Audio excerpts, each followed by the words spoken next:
All right, this is 4.4. So this is the case where we have complex roots. And let's go back to a really simple case of where, say, x double prime equals minus kx. And so x double prime equals minus k over mx. This is just the case of an undamped mass on a spring. And this will get us going.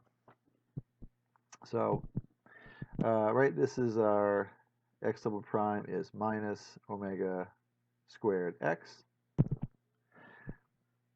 This is x double prime plus omega squared x. This is d squared plus omega squared acting on x equals 0. So it's a homogeneous differential equation, second order. Let's factor it. So this would factor to d plus omega I, d minus omega I x equals 0. Now, these i's are the so-called imaginary unit. And if we were to just not pause and kind of keep going, then we might say, all right, well then this is going to give me an e to the, this will be a positive I omega t, and this one's going to give me an e to the minus I omega t. So these would span the basis. So this spans the basis of, this is a basis for the kernel of this operator. This is a basis for the kernel of this operator. So together, they're a basis for the kernel of d squared plus omega squared. So, something like that. But the problem is these are complex numbers. And so these would have to be complex numbers a and b, because x sure as heck should be a real number, because it's going to measure how far I am from equilibrium. So this is true, but this isn't so helpful. So how do I, and besides, I already know the answer to this problem. It's sines and cosines. So how do I get sines and cosines from here? So some of you may know that e to the I omega t this is one of Euler's many identities, cosine omega t plus I sine omega t. E to the minus I omega t is cosine omega t minus I sine omega t. So again, there's a lot of things called, Euler's formula or Euler's identity. He was a prolific mathematician, even though he went blind later in life. He just had people write things down for him while he sat around and talked math. Sort of like Beethoven being deaf and still writing symphonies. Remembering that it's pronounced Euler, right? All right, so and you can get this with power series if you're ever curious. So how do we get real solutions out of this? This doesn't look super helpful. I'm going to do that next. I do want to just briefly talk about the meaning of these things, because you may not have a lot of exposure to complex numbers. Just a second. All right, I'm back. So there's a thing called the complex plane. Uses that script C. And this axis is the imaginary axis, and this is the real axis. What that means is this is the usual number line that you've learned about for a long time. And on this axis, it's I, 2I, 3I, and so on. So one axis are all imaginary, one axis is all real. And any point in the plane is called a complex number. So this would be 3 plus 3I. So these are called complex numbers. And complex numbers were an early stand-in for vectors. Before vectors were a thing, They were playing, well, I mean, vectors geometrically were a thing, but before there was an algebraic approach to vectors, they used complex numbers because you can take a pair of complex numbers, and if you add them, they'll obey the parallelogram law. And so it's kind of like one of your components is the real component, and one of your components is the imaginary component. And as a brief aside, you can imagine that as people started exploring these geometrically, somebody asked, is it, all right, I'm back. Working from home is great. And so, eventually, this is a little history aside. Some people were, wondering, well, can we get some more pieces of these so we can do this in 3 dimensions? Is there a 3D option? And the answer is no. And a guy named Hamilton, who invented a bazillion other things, much like Euler, came up with something that worked maybe almost as well. And you might remember these letters. These were called the quaternions, and each of these things is a square root of -1. I, j, and k were all imaginary units. If you square them, you get -1. And they have other interesting properties like I times j is equal to k, and j times k is equal to I. All of these algebraic properties. And if that sounds familiar to you, like cross products and dot products, that came later.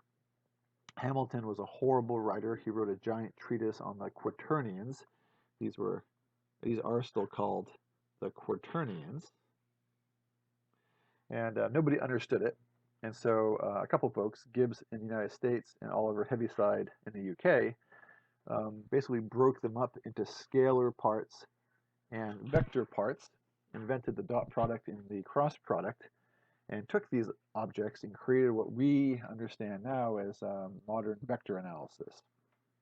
And so, anyway, just a little brief historical side, those I, J's, and K's that you deal with in Calc 3, or your, engineering classes, they all have the same origin as I. Anyway, going back to this, this sort of notation is polar form. So r e to the I theta. R tells you how far you are from the origin. Theta tells you your angle. And so any complex number can be written in polar form. You have r theta. Now this is not the same as polar notation that you may have learned about before, because this is in the complex plane. We have an imaginary unit there. And so it is fairly interesting, that e to the I omega t is just circular motion in the complex plane. And circular motion creates oscillations along any given axis. But my final little bit of distraction here is that the imaginary unit I could be written like this, because I is right here. It's a 90-degree counterclockwise turn, and it's 1 unit up. And I remember puzzling over a question I was asked once as an undergrad. What is I to the ith power? And if you write I in polar form and you raise it to the ith power, you get e to the I squared pi over 2, which is e to the minus pi over 2. And so I share this because these are weird numbers, but I to the ith power is a real number. E to the minus pi over 2 is, you can calculate it. It's let me here, I'll just do it kind of quickly. I forgot what it was. E to the minus pi over 2, it's about 0.2. All right, so it's kind of a fun puzzle, and it kind of connects with this, and I just wanted to give a little overview of complex numbers. Now, back to the problem at hand, we have this differential equation, which is extremely mundane. It's just a spring on a mass on a spring. And it's bringing us these complex exponentials. What do we do with those? Well, here's what we're going to do. So let's go to the more general case where we have d plus, this is page 2, we have d minus a plus bi, and d minus a minus bi. So these are called conjugates. They're complex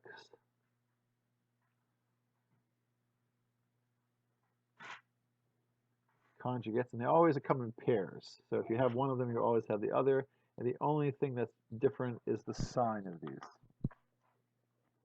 So if you have something like this, what do you do? Well, again, we know that we're going to have an exponential, which is a plus bit. We're going to have an exponential, which is a minus bit. And they're totally okay. I've chatted with them. And so one thing we can do is we can break this up a little bit, right? This is e to the a t, e to the I bt, and this is e to the at, e to the minus I bt. And so there's a real part of this, and this will end up being the damping. You might remember if we look at our notes, where are mine? From last time, that when we were dealing with that equation, that the damping factor was out here. So that damping factor is going to be the a here. And so we're going to have a decaying exponential whenever we have damping. And then depending on what happens, we might also have this oscillatory part as well. All right. Just a second. All right, back. So what we're going to do, so let's use Euler's identity. So we have an e to the at. You won't have to do this every time. I'm deriving the result here. I sine of bt. We're going to have e to the at cosine bt minus sine bt. We're going to call this x plus, and we're going to call this x minus. So right now, x plus is in the kernel of whatever this. Let's call this L, right? So this is in the kernel of L, and x minus is in the kernel of L. Both of them would work. If we wanted to do the heinous algebra out, this would evaluate to 0, and this would evaluate to 0. So they're both by themselves solutions.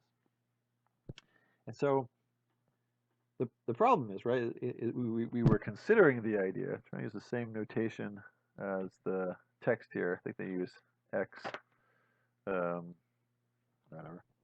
So one possibility is to say, well, x plus x minus, this is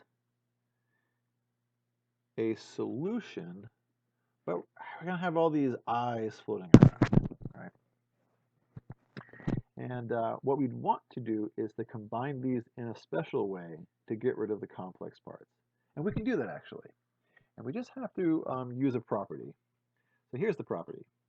Notice that if L on x prime equals 0, and if L on x minus equals 0, well then L on x plus, sorry, not x prime, x minus, plus L on x minus, that's 0 plus 0, that works.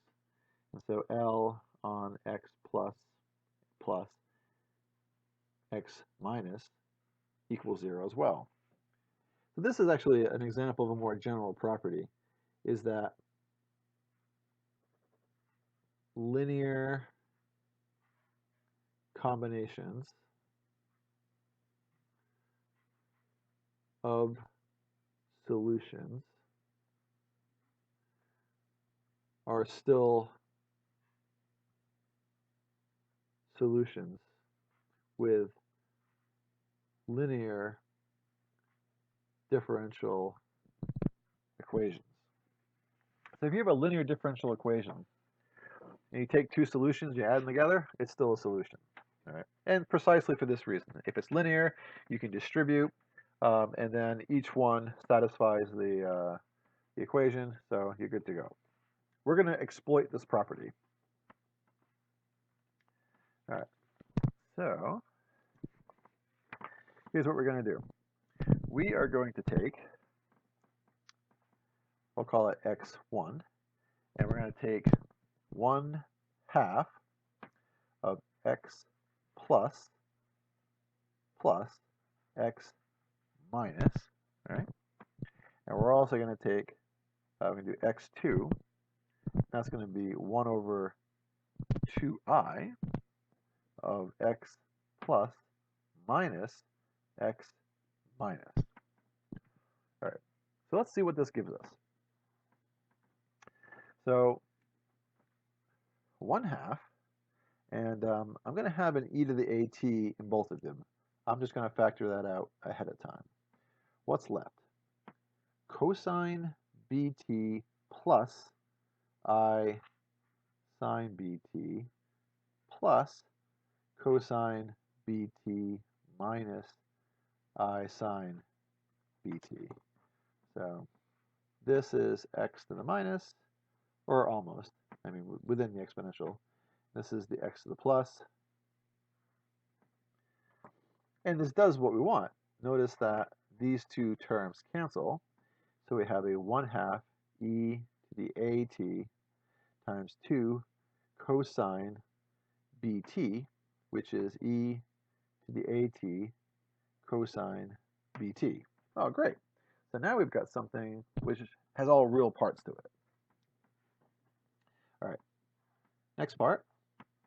So this is 1/2i, and then x plus, well, that's cosine bt plus I sine bt. Now I have a minus sign. I'm going to be careful to distribute it. Oh, whoops, I forgot my exponential out here. Minus cosine bt minus a minus I sine bt. So now these cosines will cancel. The signs will add.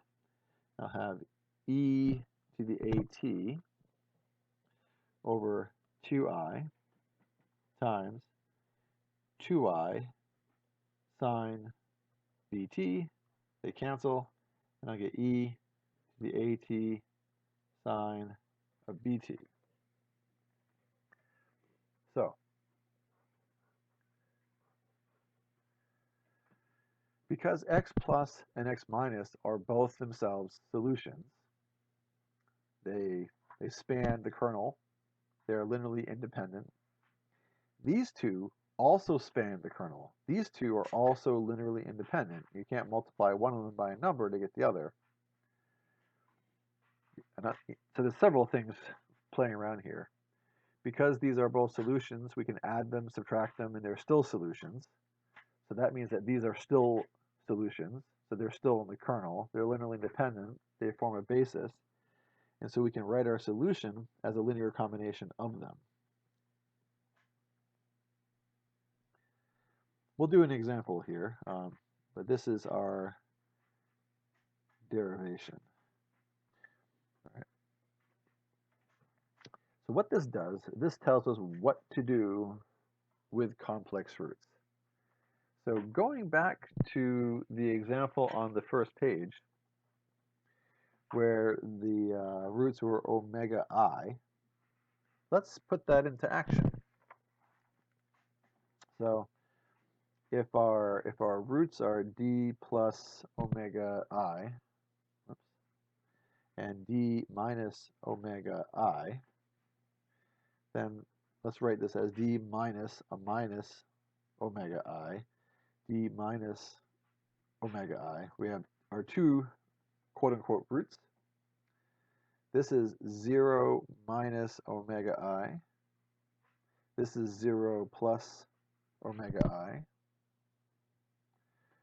So x is c1 e to the 0t, there's no real part, cosine of omega t plus c2 e to the 0t sine omega t.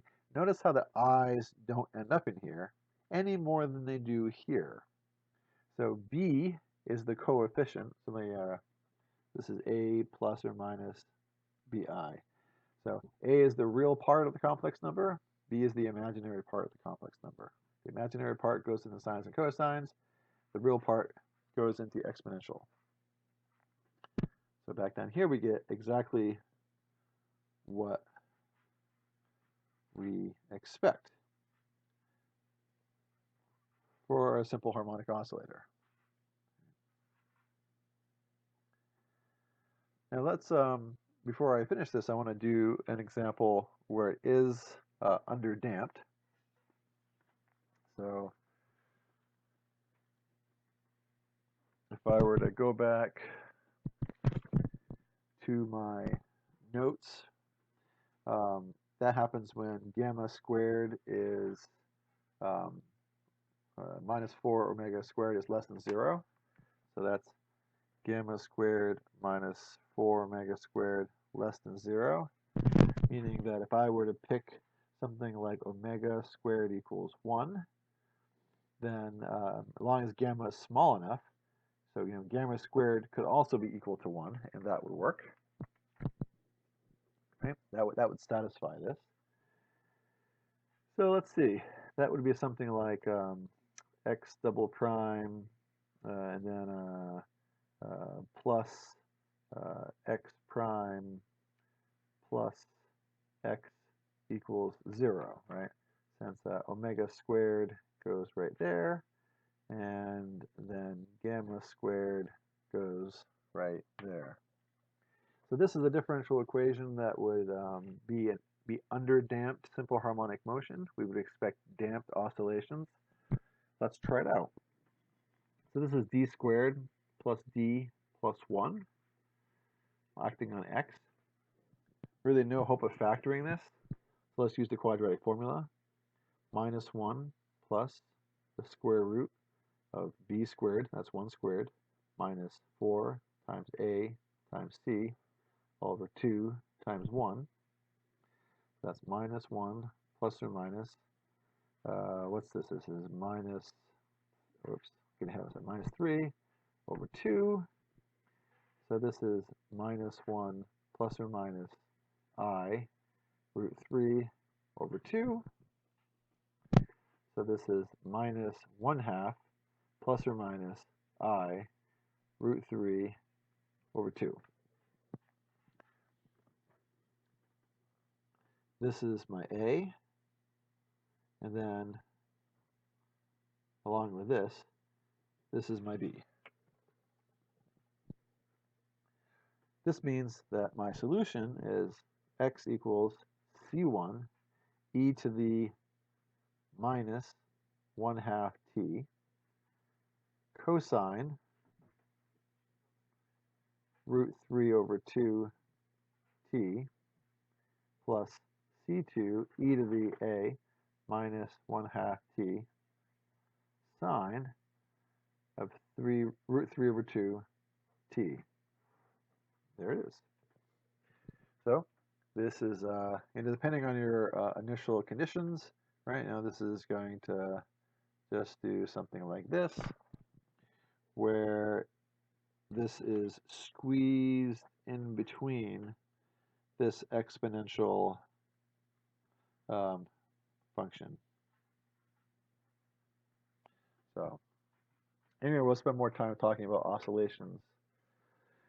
That's all there is to it. Now, technically you could have all kinds of different complex roots. You could have repeated complex roots. I'm not going to do repeated complex roots. It's just too messy. I've never seen anything come up in applications. So we're not going to bother, but it would be the same kind of thing where we're throwing an extra t onto things. But we're not going to worry about that.